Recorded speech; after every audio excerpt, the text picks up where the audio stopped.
Hello again. We like to visit locations that are often hard to reach. Today we are filming from a lovely Spanish beach. We like to do things differently and often speak in verse, where the lyrics are really awful, but the jokes are even worse.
So I'm not sure whether this is campervanning on a budget or holidaying in a budget, but in case you're interested, we were here for 12 days and got return flights with Jet2 from Leeds Bradford Airport to Alicante at a price of about £350. We rented a car for 12 days from Coy's Rent a Car at the price of roughly £350, and you can rent an apartment at Hacienda Riquelme Golf Resort for around about £200 a week. Hello again. I just thought I'd show you around the resort that we're staying. This is the entrance, and as you can see, it's called the Hacienda Riquelme Golf Resort, and it's just near the village of Cecina in the Murcia region of Spain. The village of Cecina has been featured many times on Place in the Sun, and I believe there has been apartments on the resort also featured in the programme. And just near the entrance is the golf driving range. You can see the sun beginning to set. It's about 8 o'clock at night. See some of the apartment blocks, and as I turn all the way around, you'll see the resort centre.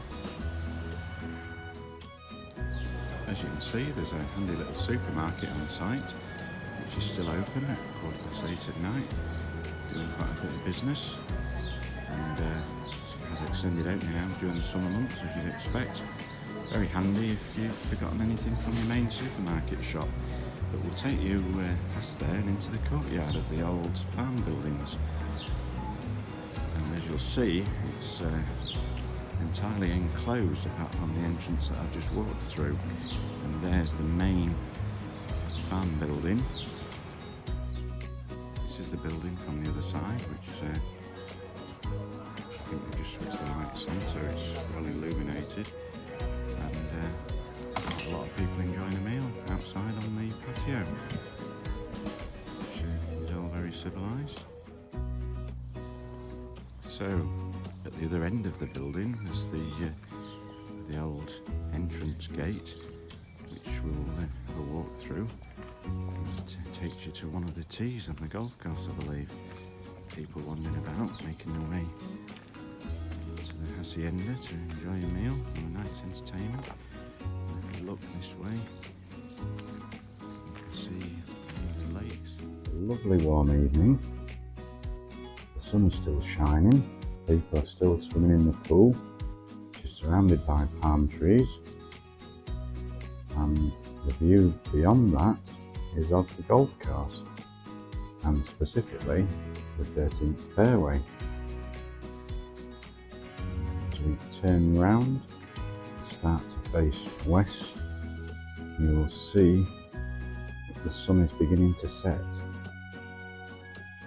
Hello and welcome back. As you can probably gather, it's towards the end of the day now. Temperature has eased considerably. It's a freezing cold 25 degrees now, and it's 9 o'clock at night. And as you can see behind me, the sun is beginning to set, and hopefully you'll get a lovely view of the sun as it sets behind the mountain. So, to continue from my theme before, we were talking about your research and preparation for buying your first camper van. What physical preparation can you do? Well, twice a year is the Camping and Caravanning Show held at the National Exhibition Centre in Birmingham, and it's usually about £12 entrance fee. But the October one, which is the main one, sells out fast, so I would urge you to get your tickets at the earliest opportunity. But depending on where you live, that might be too far for you to travel. But don't worry, there are numerous local shows and campervan fests throughout the country on most weekends. Just check them out on the internet. You can get day passes for those. You don't have to have a van already. So if you can, have a drive up to one of those and pay a visit. People are usually very friendly and most of the time only too happy to show you around the vans.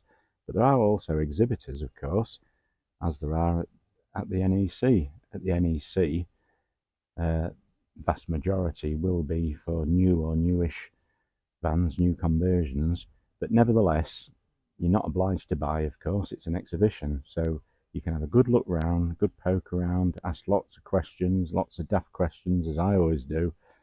Don't be embarrassed, and most people are very friendly, very helpful, and will show you around. And that way, you'll kind of get a feel for it. It'll all become three-dimensional for you. You'll see that the layouts that you prefer, the kind of upholstery you prefer, the bed system that you prefer, things that you like, things that you don't like, equipment that you consider essential, stuff that you don't think is necessary, and you will get that sort of feeling about the type of van that you're actually after. So do as much of that preparation as you can, and then the next stage is to start looking seriously, start perusing the adverts, and get a feel for the sort of price range. You'll obviously know what your budget is, and you'll get a feel for what's available at that kind of money. But that brings the next question: is when do you actually buy? Excuse me, it's a really hard life, this. Um, Clearly, they're available all year round, but a bit like convertible cars, come the autumn, there'll be more people wanting to sell than wanting to buy. And of course, the reverse is true in the spring. There'll be more people wanting to buy than want to sell, because people, human nature, I suppose. I would suggest, from purely a financial point of view, that September, October is the best time to buy. So not only will it save you a lot of money, but it'll give you the whole of the winter to prepare it for the following spring. Now, patience is the key word here. If you're desperate to get a van and you're desperate to buy in the spring, and you're desperate that it's ready to go from the minute you buy it, then of course that's fine, but you will pay for it. I bought mine in September and spent the whole of the winter, sort of day in, day out, doing little jobs on it, and buying equipment for it, and taking it here, there, and everywhere, getting things done on it. And it does become a little bit obsessive. You may not have the time, which is fine. You may not have the skills, and I didn't have any skills, and I still don't have many, but that's part of the fun. You learn as you go along, and it's a hobby, and it gives you things to do in the winter. And on top of that, if you are buying equipment or you are getting work done on it, that's the time of year when everyone's at the quietest. The suppliers are trying to flog off the stock, ready for new season, so you will pick up bargains. So it's a win-win, really. You buy it cheaper and you get everything cheaper and get everything done cheaper throughout the winter, with no pressure of time, and it's all ready for the spring, all ready to go. And by which time everyone else is looking for vans, and all the good ones have gone. So it's just the law of supply and demand, I suppose. But of course, there's nothing to stop you buying in the autumn and using it throughout the winter, as I did. we had quite a few successful trips, and yeah, at the same time we were adding to it and making improvements to it as we went on. So, but it's entirely up to you. Not everyone has the time, and people just want to get a van and go, which is great, but you will pay more for it. As for prices, generally, um, there was a huge peak, I believe, after COVID, which was probably just before I bought my van, but I bought mine in the autumn. I thought I got it for a pretty good price, but I'll talk a lot more about that in the next video.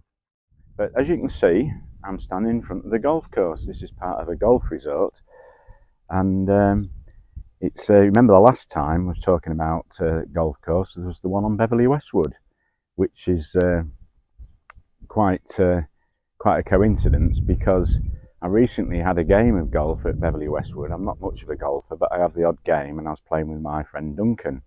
And if you remember, on Beverly Westwood, it's common land, and cows wander around, and there's roads go right down the middle of Beverly Westwood. And we were on the tee, and I just hit a good first shot. Wasn't too far, but it was well placed. And then, just as Duncan was teeing off, these cows started running towards me, and I was absolutely terrified. So you could say I got charged with Duncan driving. But yeah, anyway, last time I was here, now I know nobody believes this, but last time I was here, I was playing on this very course, and I actually got a hole in one. It's true. I couldn't believe it myself. I always bring two golfing shirts like this, and it's a good job I did because I got a hole in one. Yeah, so anyway, going back to the game at Beverly Westwood, the same match I was playing with Duncan. It was level, and we were on the 18th green, which is right next to the road. If you remember, the road goes right through the middle of the golf course, and the 18th tee is right next to the road. And he had about a 15-foot putt to win the match, and just as he was about to take his putt, what he thought would be his winning putt, there was a funeral cortege went past. Now, Duncan is mad about golf. He's always playing, so he expects to win. So he was desperate to sink this putt, but he's absolutely obsessed with the game. But anyway, he was just about to take this putt, and this funeral cortege drives past, the hearse and a few cars following it, and he stands up from taking his putt, stands to attention, takes his cap off, and puts his hand on his chest like that, and then salutes as it goes past.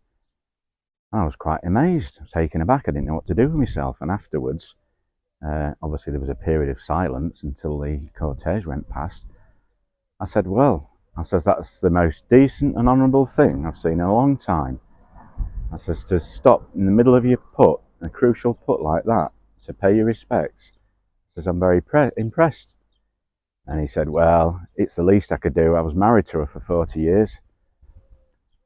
So anyway, so I just thought I would talk to you as a bit of an interval before we move on to part two of buying your first camper van. So I'll move on and hand you over to the next clip. But anyway, back to camper vans. Yes, so you've decided what you're going to buy, how much you've got to spend, and when you're going to buy it. That might be dictated to you by when the money's available. I don't know. Everyone's circumstances are unique. But once you've done all that and you're ready to go and you're looking seriously at the adverts, please, please be patient. Don't get carried away. The chances of you seeing the van that you want on the first viewing is pretty close to zero. It just doesn't happen like that. And be very, very careful, because it's such a popular pastime. There are lots of scammers out there. So I know it's obvious, or it should be obvious, but don't ever commit to buying, or certainly not handing over any money until you've seen the van in the flesh and you're satisfied it's bona fide. So just be careful of that. And the other thing to be mindful of, and I wasted a very long trip for one van I viewed, and that's the photographs. Some of them, because you take photos of it all the time on your holidays and on trips out and everything like that, people have a tendency, not everybody, but a few have a tendency to put the photographs on Auto Trader or eBay that are 3 or 4 years old. So the van that looks immaculate, when you get to it, it doesn't quite look the same van. So be very careful of that as well. So once you've looked at a few adverts and you've seen a few, give these people a ring.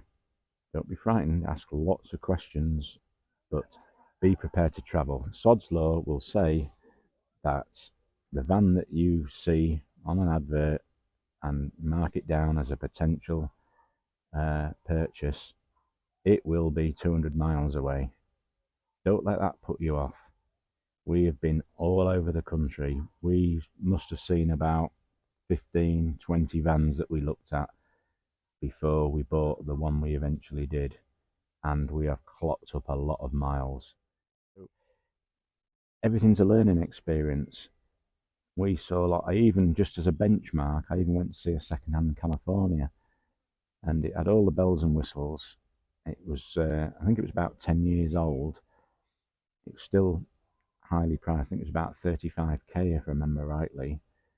I had a test drive in it, had all the equipment, it had been well looked after, good condition. I don't know why, it just left me cold. And I thought, I'm not spending that sort of money. I wasn't really thinking of spending that sort of money anyway, but I'm not spending that sort of money if I don't come away excited and thrilled about it. So that was a lesson learned. So I stopped looking at Californias, and the van I eventually bought was in Perth in Scotland. So there's lots more that I can't even remember looking at, but you must do that to sort of get some kind of context of values and equipment and the kind of thing that you're looking for. So don't consider it a waste of time. Do make that journey, or if it is a really long way, after obviously getting them to tell you all the details they possibly can, get them to take photographs, or even better, send you a video, or even FaceTime them live and get them to show you around, do a live tour of the van. But eventually, if everything's still positive, you will obviously have to make that journey. I know if you're busy, if you work full time, it's very, very time consuming, but you're considering spending a lot of money, and it's certainly worthwhile in the long run. So that's all I wanted to talk about for now. In the next part, I'm going to talk about when you actually go and view a van and the things to look out for, and perhaps some tips and hints I can give you when viewing the actual van that you've got excited about. And that's the problem. Don't get excited. Play it cool. Be a bit of a poker player, and yeah, and just look at it as objectively as you can. So we'll talk about that in the next video. In the meanwhile, I'm going to finish off my beer, enjoy the sunset, and as my holiday goes on, I'll get browner or redder, and no doubt get fatter. So good luck in your search for your camper van, and I'll speak to you again soon. Cheers.